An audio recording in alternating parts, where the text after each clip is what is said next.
Hello, everybody, and welcome back to the Physician's Mind podcast. I'm your host, Curtis Wilkerson. I'm an incoming medical student, and today I'm honored to be joined by Dr. Latifat Akintade. Dr. Latifat is a gastroenterologist and the founder of the Money School for Women Physicians. She's also the host of the Money Fit MD podcast and the best-selling author of Done with Broke, The Woman Physician's Guide to More Money and Less Hustle. Thanks for coming on the show. How are you? I am doing fantastic, and I'm excited to be here and looking forward to chatting with you and your audience.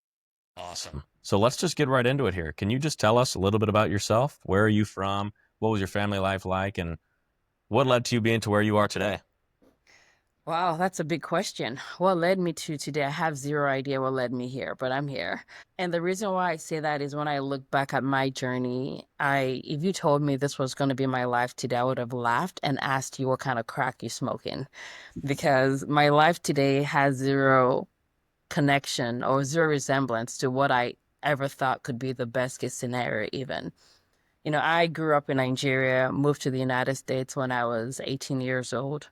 Did the whole, college in LA, med school in San Francisco, New York residency, and then back to California for GI fellowship. I had great, great, great training. But anytime anyone is moving around like that, what we also drag around is our debt. So I knew nothing about money. My entire goal was I just wanted to be a good physician. I wanted to be one of those physicians that could smell your diagnosis from like 10 feet away, like just incredibly smart internist. That was my entire goal. But what happened to me was as I went along on my journey through undergrad to med school, number one is I thought I was going to do primary care, and then I found out about GI, and I'm like, I get to talk about poop all day. Sign me up. So I could read about diverticulosis and diverticulitis for hours upon hours. And that's when GI became a field that I even considered, even though it was never on my radar.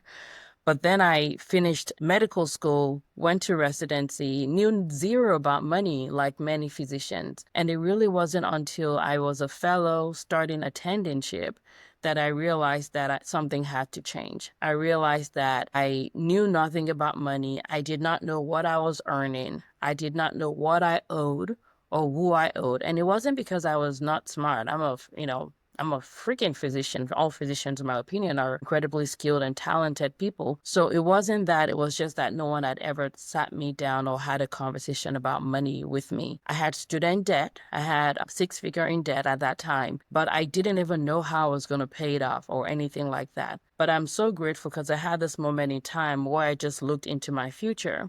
And I looked around, I saw a lot of my attendants, and many of them were tired, were burned out, were exhausted.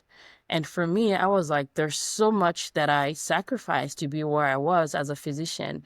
The idea of living my life and ending up burned out, being a slave in medicine, not having a choice in how I spent my life was literally not compatible with living for me. So my own going into money to even understand it for myself was because I wanted to preserve my own life in future. I wanted to always have a choice because I think having a choice about how we spend our time and our life is an essential core part of our existence as humans. So that's where my journey to my own personal finance started.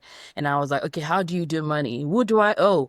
How much do I owe? What's the interest rate? What's a budget? I hate budgeting.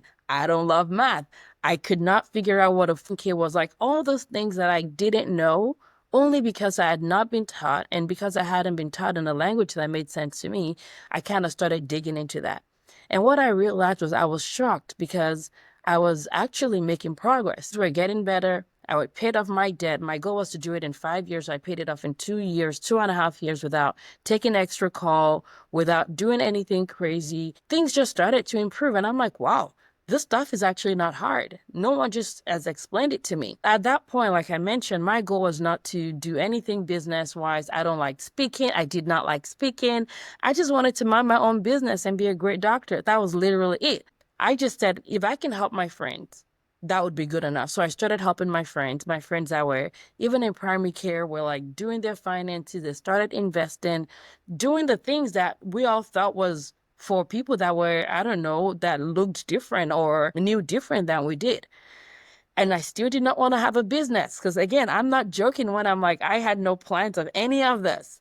But then something happened, and it was a pandemic. The pandemic happened and physicians were getting fired or afraid of their income. Nurses were also getting fired because hospitals didn't know what was going to happen. So literally it was like a ship, a sinking ship, what they were throwing everybody off board, literally. And at that moment, I had no fear of my finances, even though my colleagues that were earning more were afraid. People were like not sure where their next income was going to come from. And I was not worried at all. And what that meant was I could take care of my kids. I could focus on our family. I could take care of my community. I could be a giver. I could serve my patients. And at that point, I literally rolled my eyes like, I guess I don't have a choice because I do know how to do this. And let me help other physicians learn how to stop being afraid of what would happen if they lost their income because they've positioned themselves to know money, be good about money, and change how they think about money. Wow, what an incredible journey. And there's so many things that I'm curious about.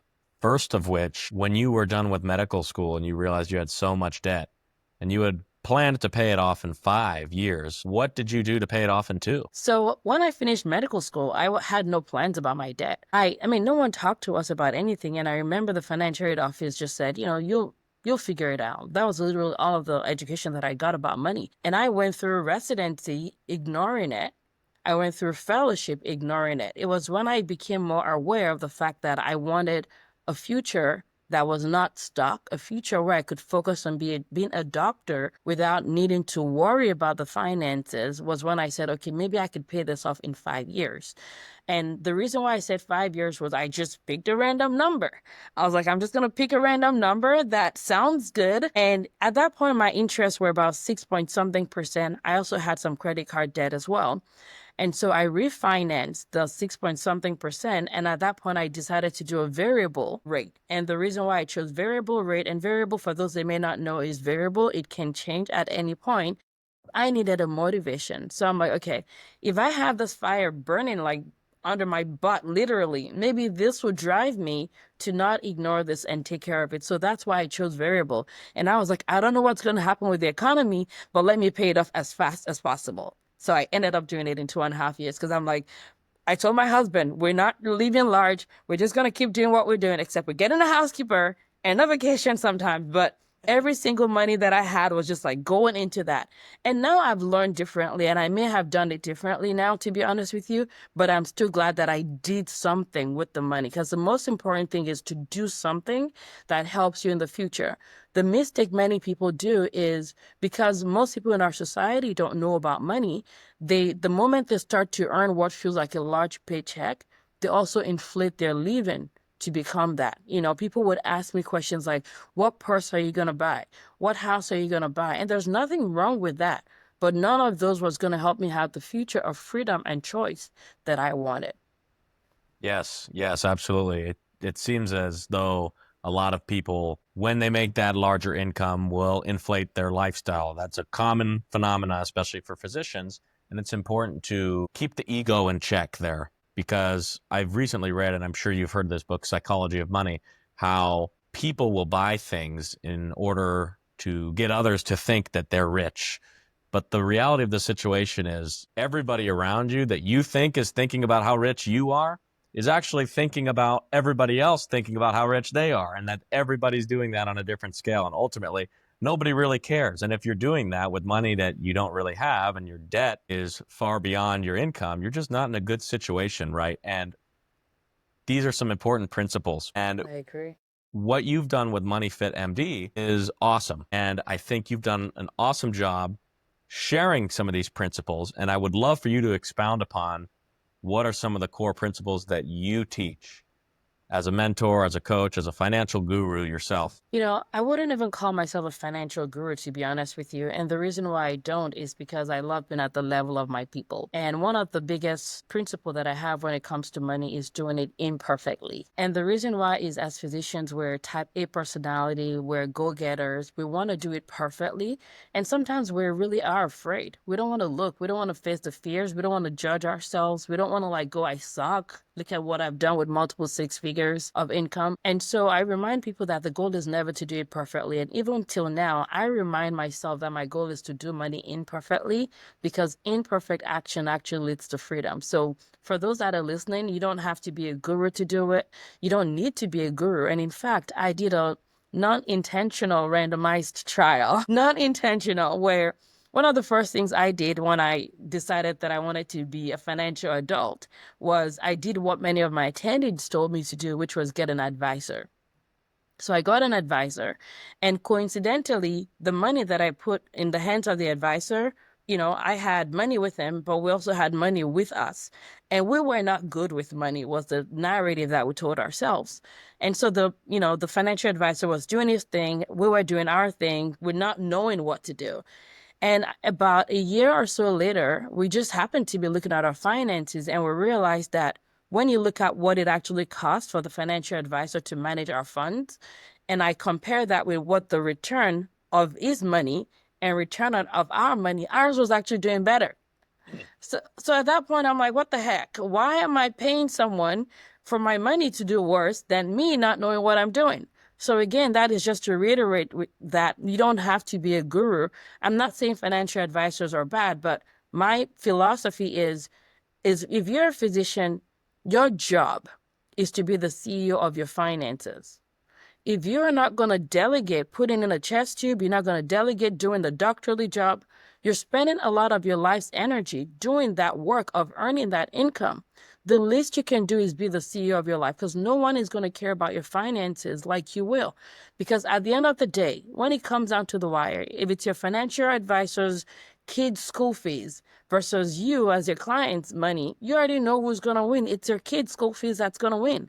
So again, not to say that advisors are bad, that's just an example, because that's a very common member of the team that physicians may choose to get. And get an advisor, just they are your team, you are the CEO. So a lot of the philosophy that I teach people is, number one, imperfect action. Imperfect action saves lives. Number two is you are the CEO of your finances. That's number two. Number three is you have to ask yourself, what do you want?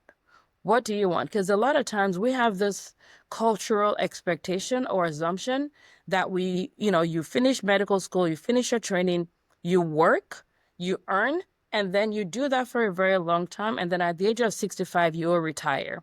Well, the bottom line is that who knows if you're going to make it to age 65? I hope you do. But as a physician, you may have quoted people that are way younger than you. Nothing is guaranteed in life. But also, we have to make sure that we're listening to information that is actually applicable to our lives. And as physicians, there's a lot of burnout in medicine. So grinding till 65 isn't going to cut it. Grinding is why we're burnt out. Grinding is why physicians have higher rate of divorce in general. And unfortunately, grinding and not taking care of ourselves is part of why physicians have some of the highest rate of suicide. So we have to be honest with the fact that we're not like everybody else. So we cannot just take blanket financial education from everybody else and not apply it to our own life. So in my opinion, every physician needs to have a way to earn outside of clinical medicine. And when I say earning outside of clinical medicine, it doesn't have to be like you going out exchanging time for money. But it's asking yourself, when you earn that income, what are you going to do with it? Are you spending it on things that are going to depreciate in value over time only? Or are you spending it on things that are going to increase in value over time, but also take care of yourself? I don't care how much money you have. If your mental health sucks, that's part of wealth. You don't have wealth if your mental health sucks. So if you're not wanting to spend part of your income on paying for a therapist or paying for a coach or paying for a psychiatrist if you need it, what the heck are we talking about? So you have to make sure that you're taking the money that you're earning and you actually are investing it into wealth in a way that is wholesome.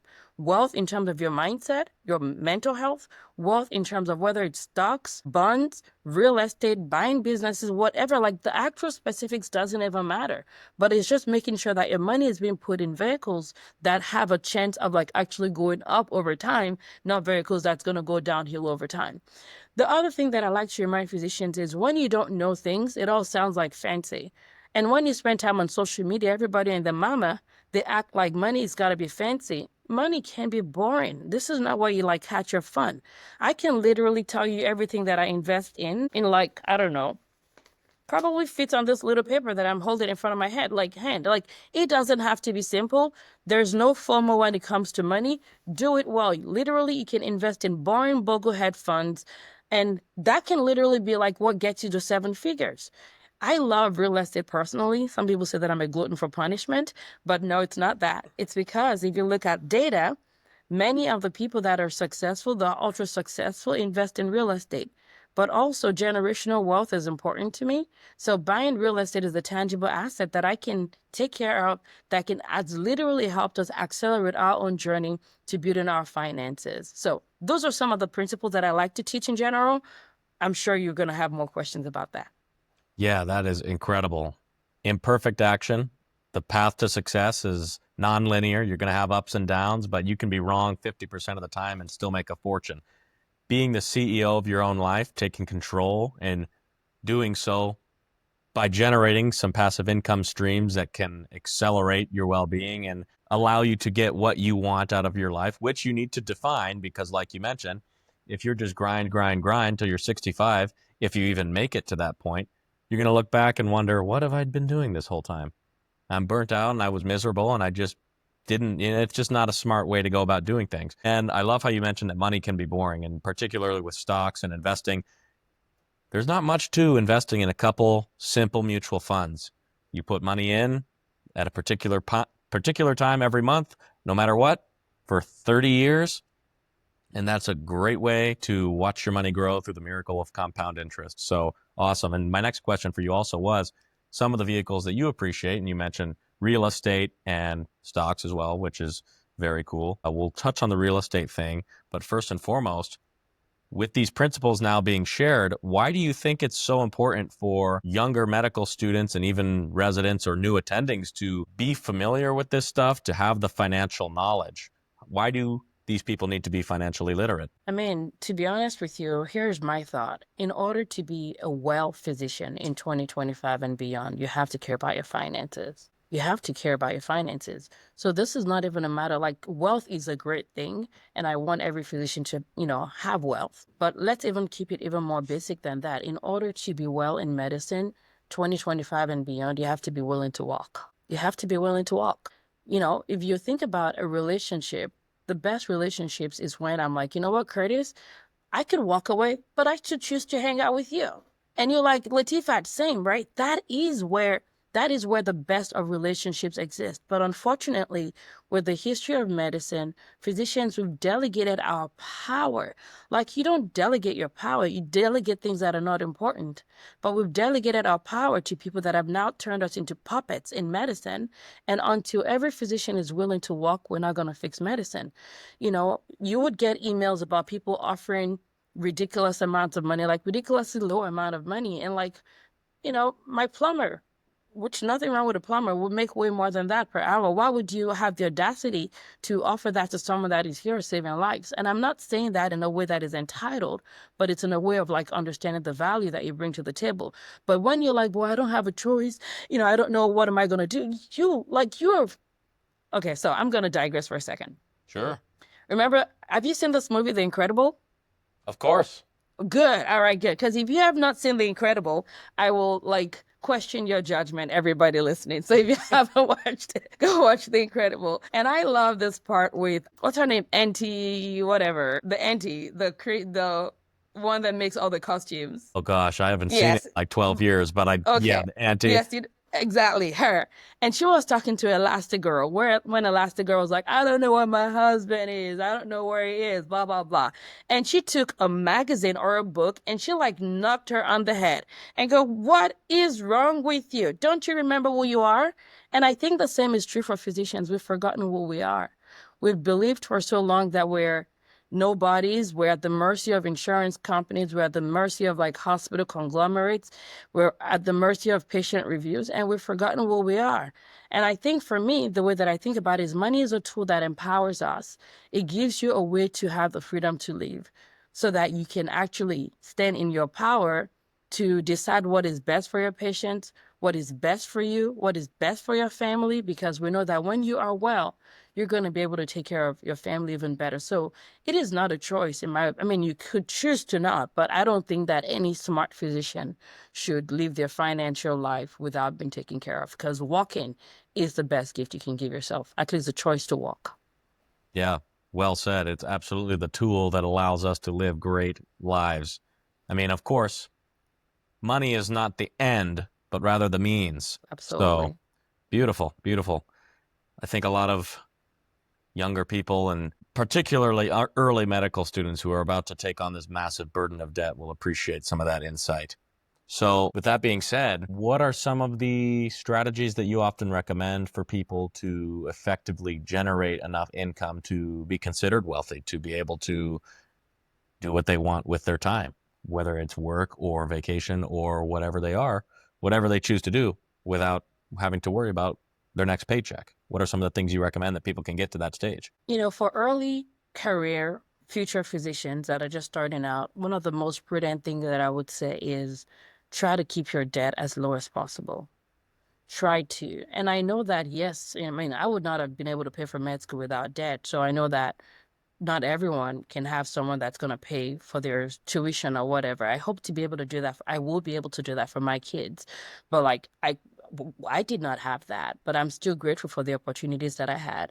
But the key is if you're coming in already with a high burden of debt, then you're going to require a lot more income and a lot more aggressive strategies and a longer term in terms of like time horizon in order to be well financially. So, and it's even harder now, to be honest with you, because with social media, it looks like everybody's living their best life. And the fact that you're not living your best life means that you're stuck, right? And there's that narrative that we have that earlier than maybe old time physicians had to deal with that peer pressure, you have to deal with that peer pressure. And what I would say is just have your mental earplugs. Like it doesn't go away. Even right now, we still get the pressure. Like it's like how many vacations? I mean, I take vacation. I freaking traveled for a year with my family and we went to 20 countries. So I'm not saying that you shouldn't live your life. You will live your life, but making sure that you're doing things in the right season is so important. Like there's a time for everything under the sun. There's time to plant, there's a time to harvest. So right now when you're training is not the time to live your YOLO life. It's not the time to compare with people. It's a time to understand that you are learning the skill set that is going to make you a master at the thing that you're doing that is going to save lives, number one, but also going to now position you in a place to be able to earn a lot of money. And if you learn the skills of negotiation, it's going to be even a lot more money than you thought you could potentially ever earn. So that's going to be one thing that I want to make sure you start with, like decreasing credit card debt as much as possible, as minimally as possible. Like people say, live within your means. When you're starting out, your means ain't high. So keep at it. Like keep it low if possible. I mean, thankfully, there are ways that younger physicians can earn money at this time. There may be some skill set involved in learning it, but make sure that you're not distracting yourself from the main goal. The main goal is to become skilled at medicine so that you can be someone that commands high six-figure, seven-figure potentially every year, right? But if you're spending all of your energy learning a skill that's going to make you $20 an hour at the expense of the skill that's going to make you like more qualitatively high amount in future, that may not be wisdom. So just be wise with how you're spending your time right now. But then now going forward, the book Boglehead is a really, really easy to read book. And as an early attending or early trainee, you don't have to be an expert. Go check out Boglehead. They talk about 3 or 4 fun Boglehead investment strategy. My investment in the stock market is not more complicated than that. I wrote a book, Done with Broke, for women physicians. Some of my first reviewers were men, and many of them were actually not even physicians. So don't let that intimidate you. Like, listen, let's not be egotistical about where we get our knowledge. Like, I will learn from anybody. I don't care. I will learn from a teenager. I don't care. Like, so it has women physicians on it. If you want to learn, go learn what you need to learn. But I would say those are easy resources where you can literally start to acquire knowledge. And I would say don't be intimidated by it. Don't think you have to be it's not like another renal pathway that we have to memorize. The key is to get familiar enough to take action. That is the key. The more you take action, the more you remember it without needing to memorize it. So I would say that about the stock market. Don't be trying to do too much. Diversifying is important, meaning having multiple sources of income. But what I find is that people take that to an extreme where they think they need all of these multiple sources of income. You don't. 6 is enough, is good enough. Like, the important thing is to make those legs stronger, as opposed to like putting $5 in like 10 different vehicles. Like, sometimes putting $50 in one vehicle is better than putting $5 in like 40 vehicles, because then you not only are stretched too thin, but the power of the potential return you could be getting is no longer powerful because you were not in it strong enough to benefit from it. But like I was mentioned earlier, I love real estate. And as someone that did a lot of her training in California, real estate is so expensive in California that if you're a med student, if you're resident or fellow, good luck trying to buy a property. But keep in mind that there are ways you could do it. There are ways you could do it when you've been in practice. I wouldn't recommend it for a trainee, but there are things like house hacking. And I recommend this even for attending physicians. Like, there's no ego. The more ego when you have when it comes to money, the more you're going to screw yourself over. Not just in the short term, but in the long term. Like, just take that ego and like shove it off, like shove it out the window. Ego is the exact opposite of freedom. And the reason why I say that is, even as an attending, there are attendings that I recommend that they house hack. And what do I mean by house hacking? You could buy a duplex in a good neighborhood, in a decent neighborhood. You stay on one side, you rent out the other side. Because the less stress you have on your clinical income, the better. So imagine your tenant is paying a significant part of your mortgage. So now, instead of you paying like, I don't know, $4,000 a month in mortgage, you may be paying $2,000. Now that gives you $2,000 you can invest every month in the stock market, or you could spend on vacation or paying for private school for your kid, like whatever else is important to you. I'm going to share a funny story.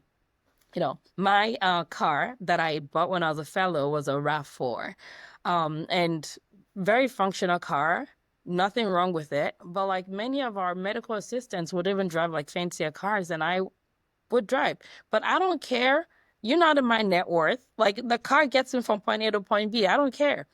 And I will say that a couple of years ago, my husband and I had this thought that we wanted to travel, and I quit my job as a W-2 physician. We took our kids, 3 kids, out of school, and we traveled. We wanted to do 10 countries. We ended up going to 20 countries over the span of the year. We're out of the country for like 10 months. It was amazing. The car did not mean anything to me. The travel and the experience and the choice to leave, that is freedom. And most people that were judging my car, most of them are like, can't even dream about taking a month off without worrying about their money. I'm not saying that buying a car is bad, but I also think it's funny if you park your car in a lot and someone leaves a note on there and goes, "Do you want to sell this car?" But it was a good RAV4. No, I have a fancier car that I call her Joy. But again, the point is not to not have fun in life. The point is not to not spend. The point is to understand the season that you're in, because at the end of the day, everybody pays at some point. You pay now or you pay later. Do you want to pay now in your 30s, or do you want to pay when you're in your 70s or in your 80s, when you're like walking around with a walker in the hospital rounding in the middle of the night because you ate your seed instead of planting your seeds? Wow. Love it. Love it. I mean, the season in life for a young physician is to focus on training and becoming a magnificent physician that can offer the value that's required to generate the income that you need to support a certain lifestyle. Great. Absolutely great. And I love the RAV4. I love the note on the car reference. That's when you might know. But It's time. It's true. I mean, it's like, there's no reason that the medical assistants are driving fancier cars than the attending physician and casting negative judgment on the physician for that choice. Because like you mentioned, a lot of those folks that we find ourselves worried about judging us are the same people that, if they were off work for a month, they'd be absolutely screwed. So Yeah. these are all things to consider when you're worried about what other people are thinking. Check the ego out the window. I love how you mentioned the sooner you can get rid of your ego, the sooner you can stop screwing yourself over financially, because ego is the enemy in that situation. You start buying the lavish cars, like we mentioned earlier, the lifestyle inflation. You're not doing yourself any big favors. And it's a spending, but also it's asking for help. To be honest with you, that was a part that I struggled with. I did not ask for help early enough. And that was ego too. I was worried about people judging me. And I see that a lot with physicians. And I've met many physicians because I have the privilege of hearing lots of stories in private, is physicians that are kind, that are amazing, that are heads of departments, that were caring about their patients or caring about the department, their team members. And now, towards the end of their career, they finally look up and they realize that they were not investing. They were not investing, right? So it takes a lot for someone like that to ask for help. Ego is part of why we don't ask for help.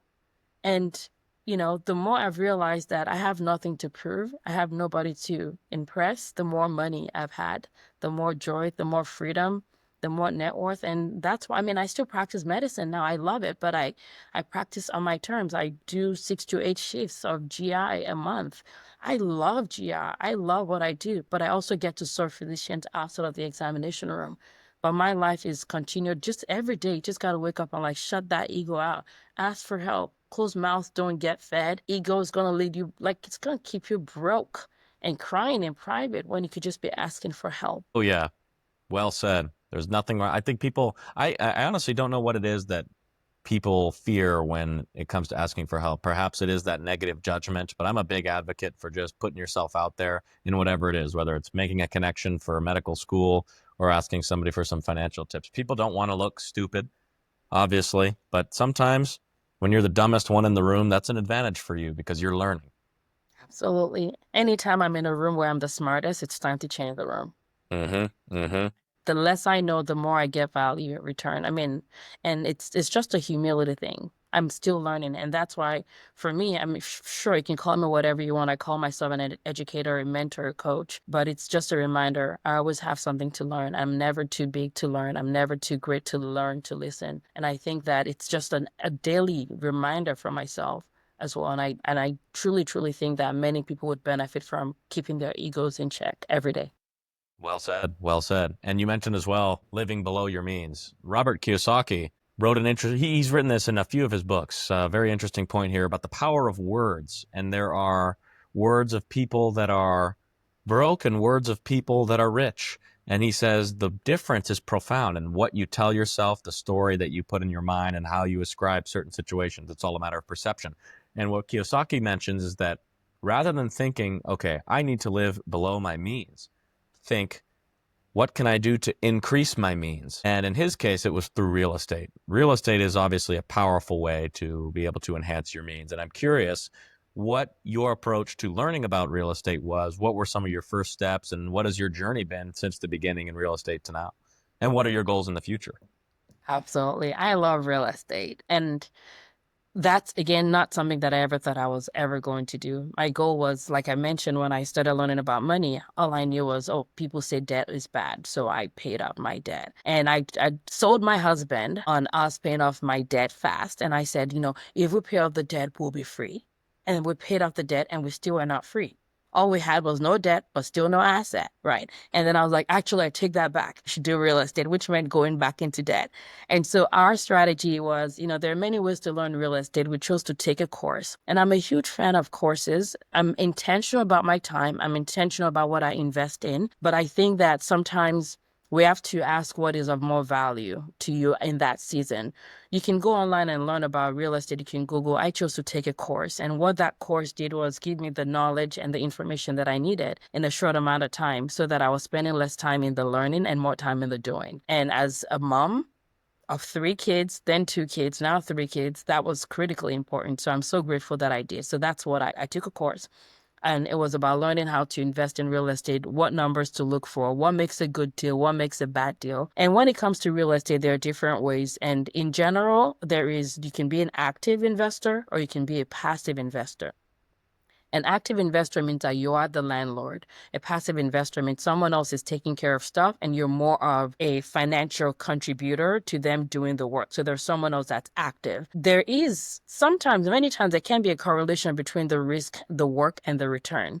And so for the most part, active investors can, as long as they know what they're doing, make better returns than being a passive investor. So we've went the active route. So if you think about active too, there is a long-term rental, which is if I want to rent a house for like a year plus, that's a long-term rental.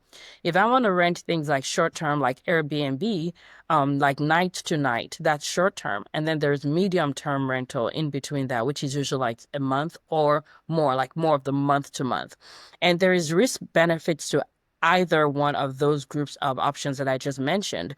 As when you become a tenant physician, one of your highest expense is probably going to be taxes, unless you figure out a way to like have tax strategies. So the reason why people talk a lot about real estate and more the active is that there is not just what you're earning, there is the fact that over time, most real estate will increase in value, most, not all, over time, but also there's a potential tax benefit. And a lot of the tax benefits is highest with the short-term rental, with the long-term rental with more criteria, and less with the medium-term rental. So the vehicle that you choose will depend on what your strategy, what you're looking for is. So if you're looking for more cash flow, usually it could be short-term rental, medium-term rental, long-term rental in terms of like cash flow.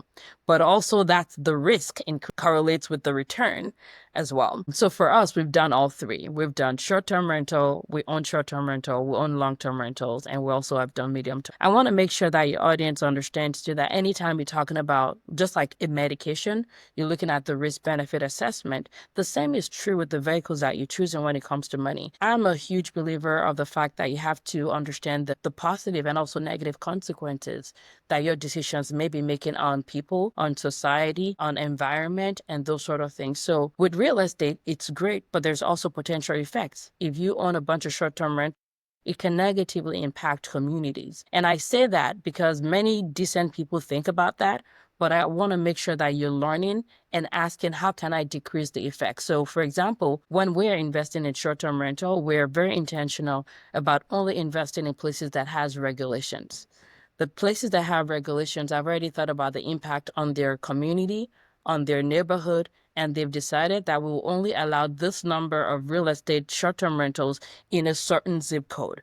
I like that because it decreases the negative impact that my investment is making on the environment. So just make sure that you're being intentional about what you're investing in, because I don't believe in money, just money only. It's money, but also the impact that it could be doing in your society. That was a little plugging because I don't think people talk enough about that, but that's the active part of real estate. But there's also the passive part, and the passive can be so simple. You can Google REITs, REITs. It's a way of investing in real estate through the stock market without being an active user, without being an active investor or landlord, but you could also partner through syndications with larger groups of people that are buying apartment complexes. And, I've been a part of that as an investor and also as a co-sponsor. Great. So yeah, how long was the course that you took? When I did, I think this has been a couple of years now. I believe it was 8 weeks long. Okay, nice. Yeah, because I know they have so many different options for courses. So 8 weeks, definitely an intensive course. Learned a lot about real estate. The vehicle depends on, of course, what goals you have, tying back into what you want out of your life. And I appreciate how you mentioned taking a value-driven approach to investment, not just going in like a money-hungry maniac. Taking consideration for where you're investing, for the community that you're involved in, and whatever else may be involved there. Beautiful. And of course, active versus passive methods. There's basically what I'm hearing is there's an option for everybody. It's just a matter of what you like and what you're willing to dedicate your time to. Absolutely. And the season that you're in, right? I have many clients that may start with passive because life is busy. And once they have more time freedom, they can do active or vice versa. Absolutely. Absolutely. All righty. Well, Dr. Latifat, as we wrap things up here, I'd like to ask you one final question. This show is designed to give successful people a platform to share their experiences and their advice to help optimize the curious mind's journey of lifelong learning and self-improvement in medicine and beyond. Do you have any last pieces of wisdom that you'd like to share that are in accordance with this mission? Absolutely. Absolutely. First of all, thank you for inviting me. But I did mention this before we went on air, and I do want your audience to hear how incredibly inspiring to see a younger person starting with what you have going on. It is incredibly inspiring. I feel incredibly proud, although I have zero audacity to be, but I want to say that I am. And for your listeners that are already listening to things like this at this stage in their career, career. You guys are way, way, way ahead of the curve, and I want you to keep going, right? But what I would say is it's going to be important to define success by yourself, not success based on society, not based on culture, not based on healthcare. Like you get to define success by yourself, but you have to do that with wisdom. You don't start out successful, you end up successful. So you have to make sure that you understand the seasons that you're in. Again, the fact that you want to be successful does not mean you are as a first year resident. It's still time to be humble and learn from your attendings, learn from everybody, but you have to define what success is going to look like for you.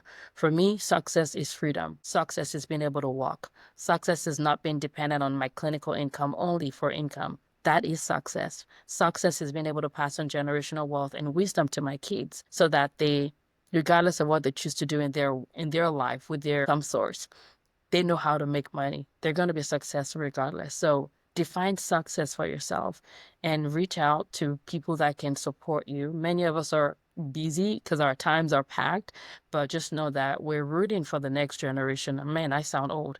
We're rooting for the next generation. I'm rooting for my generation, but I know that I think the future actually looks bright. And part of that is because many young people are looking for wisdom, and I applaud you guys for doing that. Absolutely. Yes, the future is bright and success does not come for free. You have to plan it out. You have to work diligently. You have to find out what it is you want. You have to define success on your own terms and ultimately understand that you don't start out successful, but you end up successful. Dr. Latifat, thank you so much for joining me today. Thank you for your insights. And before we go, is there anywhere that the audience members can find your website, more information, or perhaps get in contact with you? Absolutely. The easiest way is if you're listening on the podcast right now, just go to Money Fit MD. It's a podcast. We have a website as well, same name. You can find me on Instagram, same name, Money Fit MD. But you can just go on there, subscribe, so you can get your learning on, get financially wise. Thank you so much for listening to this episode. Please rate on whichever platform you listen on, leave a review, and share with someone who would find it interesting. Your support means a lot as I continue to grow the Physician's Mind podcast.